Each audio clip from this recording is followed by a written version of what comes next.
Chapter 39. The Origin of the Law. The things which from of old have got the One, the Tao, are heaven which by its bright and pure, earth rendered thereby firm and sure, spirits with powers by it supplied, valleys kept full throughout their void, all creatures which through it do live, princes and kings who from it get, the model which to all they give, all these are the results of the One, Tao. If heaven were not thus pure, it would soon rend. If earth were not thus sure, 'twould break and bend. Without these powers, the spirits soon would fail. If not so filled, the drought would parch each vale. Without that life, creatures would pass away. Princes and kings, without that moral sway, however grand and high, would all decay. Thus it is that dignity finds its firm root in its previous meanness, and what is lofty finds its stability in the lowness from which it rises. Hence princes and kings call themselves orphans, men of small virtue, and as carriages without a nave. Is not this an acknowledgment that in their considering themselves mean they see the foundation of their dignity? So it is that in the enumeration of the different parts of a carriage, we do not come on what makes it answer the ends of a carriage. They do not wish to show themselves elegant looking as jade, but prefer to be coarse looking as an ordinary stone. Another translation? From of old these things have obtained oneness. Heaven by oneness becometh pure, earth by oneness can endure, minds by oneness souls procure, valleys by oneness repletion secure. All creatures by oneness to life have been called, and kings were by oneness as models installed. Such is the result of oneness. Were heaven not pure, it might be rent. Were earth not stable, it might be bent. Were minds not ensouled, they'd be impotent. Were valleys not filled, they'd soon be spent. When creatures are lifeless, who can death prevent? Are kings not models, but on haughtiness bent, their fall forsooth. Thus the nobles come from the commoners as their root, and the high rest upon the lowly as their foundation. Therefore princes and kings call themselves orphaned, lonely, and unworthy. Is this not because they take lowliness as their root? The several parts of a carriage are not a carriage. Those who have become a unity are neither anxious to be praised with praise like a gem, nor disdained with disdain like a stone. And our final translation. It has been said of old, only those who attain unity attain selfhood. Heaven attained unity, and thereby is space. Earth attained unity, thereby it is solid. Spirit attained unity, thereby it became mind. Valleys attained unity, therefore rivers flow down them. All things have unity and thereby have life. Princes and kings, as they attain unity, become standards of conduct for the nation, and the highest unity is that which produces unity. If heaven were not space, it might crack.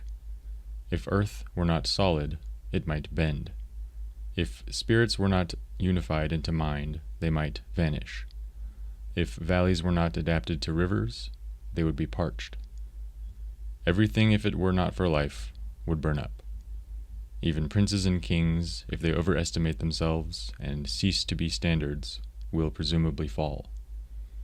Therefore, nobles and their roots among the commoners, the high is always founded upon the low. The reason why princes and kings speak of themselves as orphans, inferiors, and unworthy is because they recognize that their roots run down to the common life. Is it not so? If a carriage goes to pieces, it is no longer a carriage. Its unity is gone. A true selfhood does not desire to be overvalued as a gem, nor to be undervalued as a mere stone. The chapter begins by reflecting on the origin of the natural laws that govern existence. It speaks of the inherent unity of the Tao and its manifestation in the celestial, terrestrial, and spiritual realms.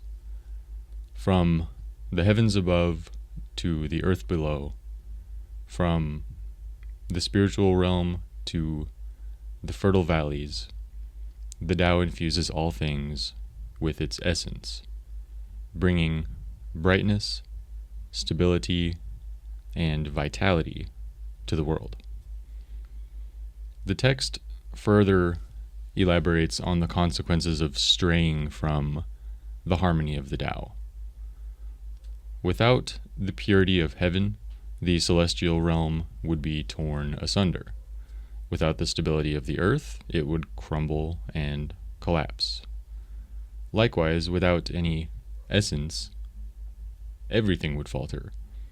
Without the abundance of the valleys, they would wither and dry up. The Tao is the life force that sustains all beings, the moral foundation that upholds order and integrity in the world.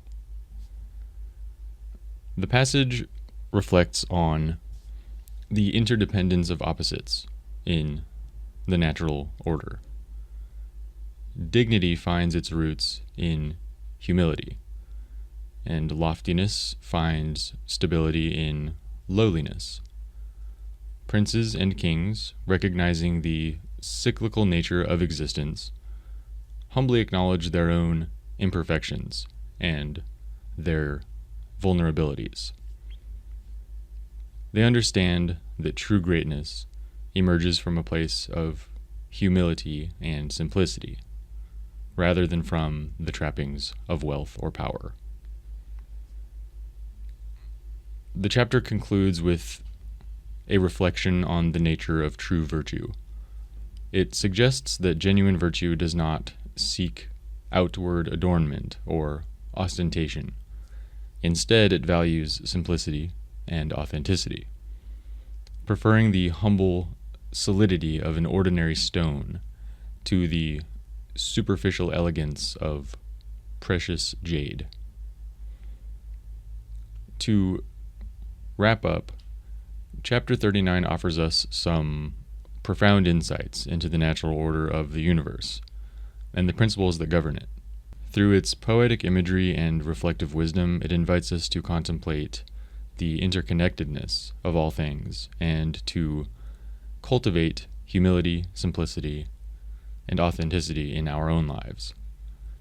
In embracing the fundamental principles of the Tao, we align ourselves with the natural rhythms of existence and find harmony and balance in the world.